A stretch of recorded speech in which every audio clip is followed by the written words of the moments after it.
Welcome back to another SCP reading, dear researcher. Today we'll be reading SCP-190, a prize toy box. Now without further ado, let's begin. Item number SCP-190, Object Class, Safe. Special Containment Procedures.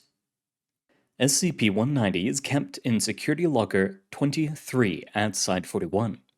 Children under the age of 10 are not allowed within 50 meters of SCP-190 except under testing conditions.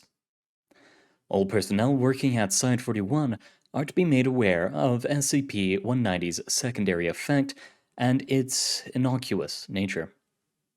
Personal transfer requests made due to SCP-190's secondary effect are to be expedited, unless doing so would violate the special containment procedures for another item.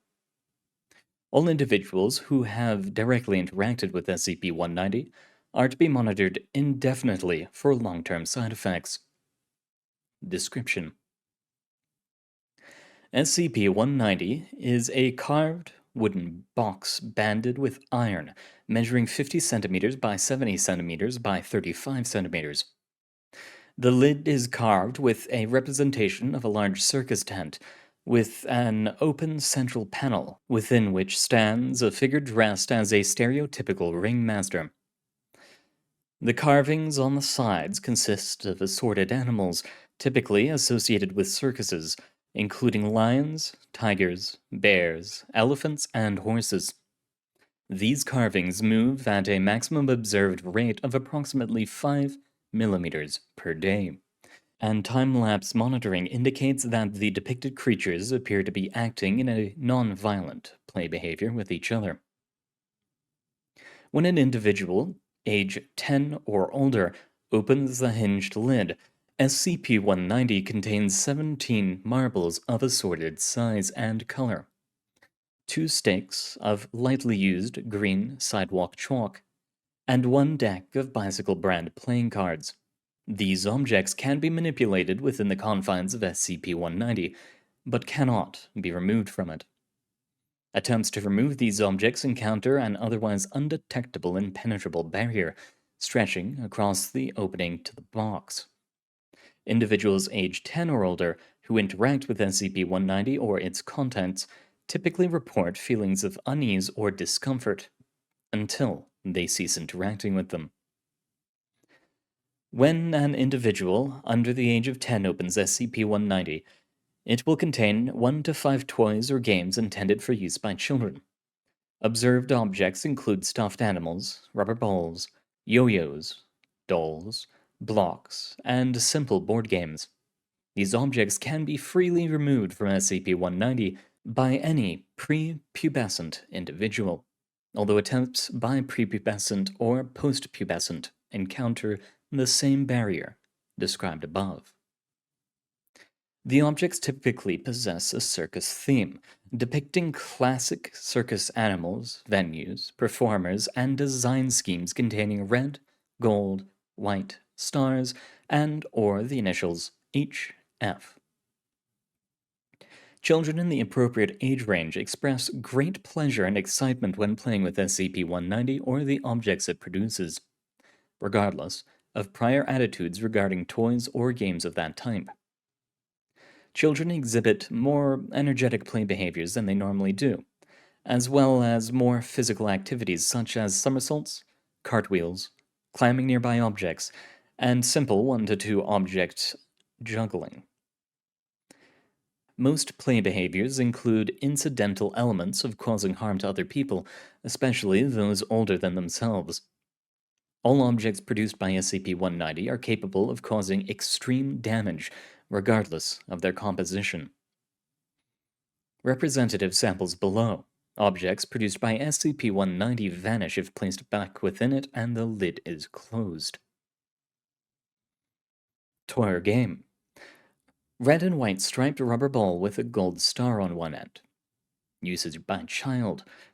8-year-old male bounced against a wall 37 times prior to throwing it at a supervising junior researcher.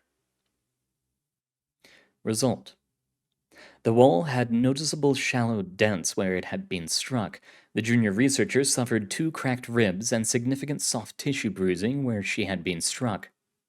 Child expressed disappointment when junior researcher didn't throw the ball back. Toy or game.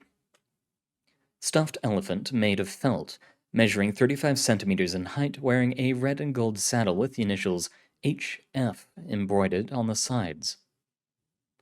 Usage. 4-year-old female moved a toy as if it were walking. Child making trumpet noises before making it step on the foot of supervisory D-Class. Result. D-Class's foot suffered multiple complex bone fractures and hemorrhaging consistent with a crush injury. Child chided D-Class for getting in the way of the toy. Toy or game. See the Big Top, a board game of similar design to the 2004 edition of Candyland. Usage.